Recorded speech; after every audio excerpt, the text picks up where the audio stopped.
On the album, I go from Good Day to Stronger Woman, which signifies in my career when I left Atlantic Records and then aggressively and conscientiously pursued moving to Nashville and having a country label.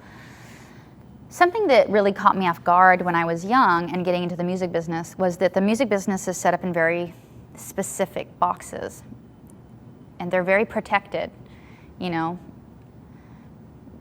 Labels specialize in these genres, and on my first album I had several songs that leaned country, including You're Meant for Me.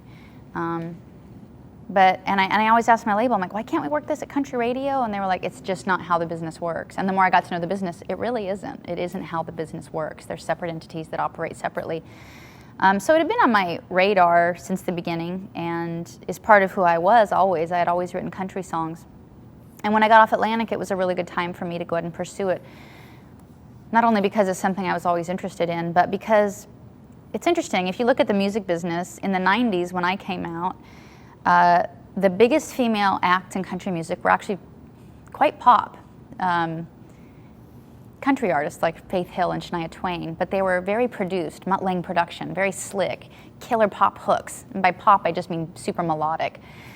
And then what I was sort of folky country, but old school. It was retro compared to what was going on in country at that time. And then if you looked at pop radio, it went from grunge into this sort of no holds barred. Everything went, all kinds of music, all kinds of genres. And so I was able to get a foothold in there, even though I was so different than Nirvana, say, or something like that it was on the radio at the time. And then as time changed and you get into the mid-2000s, country had a great resurgence and an opening up of having a lot more styles of country music in there. It wasn't just one specific type. It was really a lot of, country music's always had great artists. But the format got a little wider. It opened up a little bit. And pop music, that format closed a little bit. It got way pop, very, a lot of dance stuff, a lot of club stuff. Not much singer-songwriter going on, and so it was good for that reason too, the timing of it.